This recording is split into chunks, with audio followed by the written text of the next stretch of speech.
Hi అండి, నమస్తే. Welcome to my channel Sivalakshmi vlogs. మేమైతే ఈరోజు ప్రెస్టీజ్ వాళ్ళు ఎక్స్చేంజ్ ఆఫర్ పెట్టినారండి. నాది 3 లీటర్ల కుక్కర్ ఉందండి. ప్రెస్టీజ్ది 20 ఏండ్ల నాటిదండి నాదైతే కుక్కరు. మేము ఫస్ట్ కుక్కర్ కొనుక్కోవడమే ప్రెస్టీజ్ వాళ్ళదే కొనుక్కున్నాను. ఇంకా అది అయితే సరిగ్గా విజిల్ రావడం లేదు, అందుకనే తీసుకొని పోతే అన్నీ క్యాస్టేరియన్ చూసినాను, అన్నీ చూసినామండి. పొంగనాలు తవ్వ అవి తీసుకున్నామని చూసినాం, కానీ ఇంకా మనం తీసుకునే దాన్ని బట్టించి మన కుక్కర్కు రేటు చెప్తున్నారు వాళ్ళు. అందుకనే వద్దులేనే మేము ఎగ్ బాయిలర్ది తీసుకున్నాము.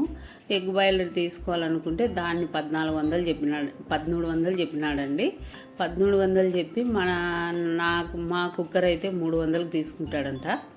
400కి తీసుకుంటాడంట. ఇంకా ఏం చేయలేక కుక్కర్ అయితే ఇచ్చి ఎగ్ బాయిల్ అయితే తీసుకున్నామండి. ఎగ్ బాయిల్ తీసేది ఇంకా దాన్ని మేము నెట్లో చూస్తే అది ప్రైజే 900 ఉంది. 900 ఉంటే ఇంకా మన కుక్కర్ అయితే ఫ్రీగానే తీసుకున్నారు, అంత యూజ్ ఏం లేదండి. ఇంకా అక్కడి నుండి మార్కెట్కి వచ్చినాము. ఇదైతే నల్లేరు అంటారండి దీన్ని. ఇది చట్నీ చేసుకుంటారంట, కానీ నేనైతే ఎప్పుడు చేయలేదు. ఇంకా అందుకనే ఎందుకులే మళ్ళీ ఎట్లా వస్తుందో ఏమని తీసుకోలే. మామిడి పండ్లు, నేరేడు పండ్లు అన్నీ దండిగా ఉన్నాయండి మార్కెట్లో. ఇంకా చింతపండు అయితే తీసుకుంటున్నాను. ఇక్కడైతే ఇంకా చింతపండు కొత్తగా ఉందండి. చింతపండు ఈమె దగ్గర అయితే బాగుంటుంది. నేను ఎప్పుడు తీసుకున్నా ఈమె దగ్గరనే తీసుకుంటాను. ఇంకా పావు కేజీ అయితే 50 రూపాయలు చెప్పిందండి. 40 రూపాయలు అడిగితే ఇయ్యలే. ఇంకా 50 రూపాయలు ఇచ్చి తెచ్చుకున్నాను. ఇంకా 50 రూపాయలు ఇచ్చి అయితే తీసుకున్నానండి చింతపండు అయితే బాగుంటుంది. ఇంకా ఈ స్వీట్ కార్న్ కూడా ఒక పెద్దదైతే 40 రూపాయలు, చిన్నవైతే 30 రూపాయలు అండి. చిన్నదైతే తీసుకున్నాను. ఇంకా ఈ కాసరకాయలు అయితే ఇప్పుడే ఈ వర్షాకాలమే వస్తాయి, అందుకనే తీసుకుంటున్నాను. ఏంటంటే ఆ చిన్న డబ్బా వచ్చేసి 50 రూపాయలంట. ఇంకా 2 డబ్బాలు తీసుకున్నాను. 2 డబ్బాలు లేనిది కావండి. ఇంకా పచ్చిమిరపకాయలు కూడా తీసుకుంటున్నాను. పచ్చిమిరపకాయలు అయితే కేజీ 50 రూపాయలంట. ఒక 1/2 కేజీ పచ్చిమిరపకాయలు తీసుకున్నాను. ఈ మార్కెట్లో అయితే కొంచెం బాగానే ఉంటాయండి, ఫ్రెష్గా ఉంటాయి. మీ రైతుల నుండి వచ్చినట్టు కాబట్టి. బెండకాయలు కూడా బాగా ఫ్రెష్గా ఉన్నాయండి. బెండకాయలు అయితే 30 రూపాయలంట. ఒక 1/2 కేజీ బెండకాయలు కూడా తీసుకుంటున్నాను.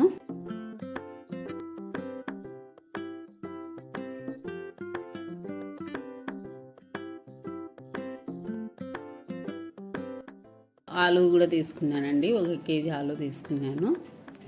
ఇంకా కొత్తిమీర అయితే 10కి 5 అంట. 4 చెప్పింది, 5 అడిగినాను, 5 ఇచ్చిందామా. ఒక 10 రూపాయలు కొత్తిమీర తీసుకున్నాను. ఇంకా ఇంటికి అయితే వస్తున్నామండి. ఇంటికి వస్తున్నాము. అది ఎగ్ బాయిల్ అయితే అదేనండి తీసుకునేది. మేమైతే ఫస్ట్ టైం అండి ఎగ్ బాయిల్ చేసి తీసుకోవడము.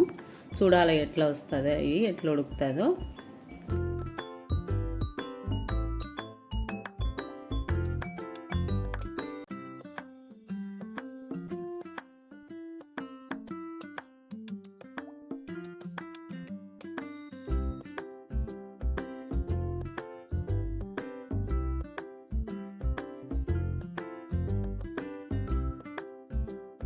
నేనైతే ఫస్ట్ 3 ఎగ్గులు పెడదామనుకుంటున్నానండి. దానికైతే అక్కడ కింద పిన్ వచ్చింది కదా, ఆ పిన్నుతో ఎగ్గుకు రంధ్రం పెట్టాలంట అండి. ఎగ్ రంధ్రం పెడితే నేనేమన్నా జన అనేది వస్తుందేమో పైకి అనుకున్నా, కానీ ఏం రాలేదు, బాగుంది. ఆ గ్లాస్ నుండి అయితే వాటర్ పోయాలంట. దాంతో పోసి అట్లా అది పెట్టి స్టాండ్ పెట్టి దాని మీద అట్లా రంధ్రం పెట్టాలి. చిన్నది రంధ్రం పెడితే అది ఏమన్నా పగలదో ఏమో, కానీ మేమైతే ఇదే ఫస్ట్ టైం దీంతో పెట్టడము. ఇదైతే అందరిండ్లలో ఉంటుందిలేండి, మాకైతే ఇది ఫస్ట్ టైము. ఇంకా పెట్టినాను. ఇంకా తెచ్చిన కూరగాయలు అయితే అన్నీ సర్ది పెట్టుకుంటున్నానండి.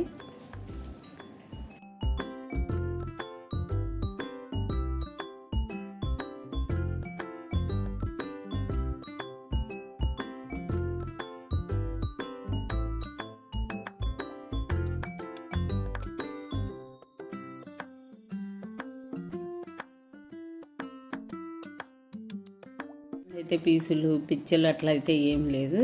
ఏమంటే కొంచెం అట్లా తీసి ఆరబెట్టుకుంటే బాగుంటుంది. నేనైతే అట్లా కవర్లో వేసి డబ్బాలు అట్లే పెడతాను, లేకపోతే ఇంకా డబ్బాకంతా చింతపండు అవుతుంది. ప్రతిసారి కడుక్కోవాలి అది, అందుకని నేను అట్లా వేసి పెట్టుకుంటాను. ఇంకా కాసరకాయలు అయితే పోస్తున్నాను. అవి తాజాగా ఉన్నాయి, బాగున్నాయి కాసరకాయలు అయితే. అవి ఒలచనీకి అయితే ఒక గంట టైం పడుతుంది. ఒలచడం అయితే కష్టం బాగా. ఇంకా ఎగ్గులు అయితే ఉడికినాయి చూస్తున్నాను. ఇంకా ఒక 5 నిమిషాలు అట్లా వాటర్లో పెడితే కొంచెం చల్లగా అయినాక పొట్టు తీస్తే బాగా వస్తుందంట. అది వాటర్లో పెట్టినాను. ఆ నీళ్ళు అయితే అన్నీ అయిపోయినాయి, ఏం లేవు. బాగా అన్నీ వాటర్ అయితే అంత ఇంకిపోయింది. అట్లా తడిబట్ట తట్ట తుడిచే బాగుందంట. ఆ ప్లగ్ తీసేసి తుడిచాలి, మళ్ళీ అట్లే తుడిచేగిన కరెంట్ ఎక్కుతుందో ఏమో. చూడు ఎగ్గులు అయితే బాగా ఉడికినాయి, బాగా వచ్చింది, పొట్టు అయితే బాగా వచ్చింది.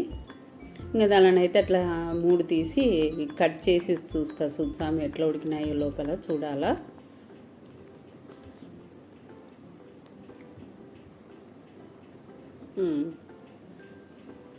ఎగ్గులు అయితే బాగా ఉడికినాయి, 10 నిమిషాలలోనే ఉడికినాయి.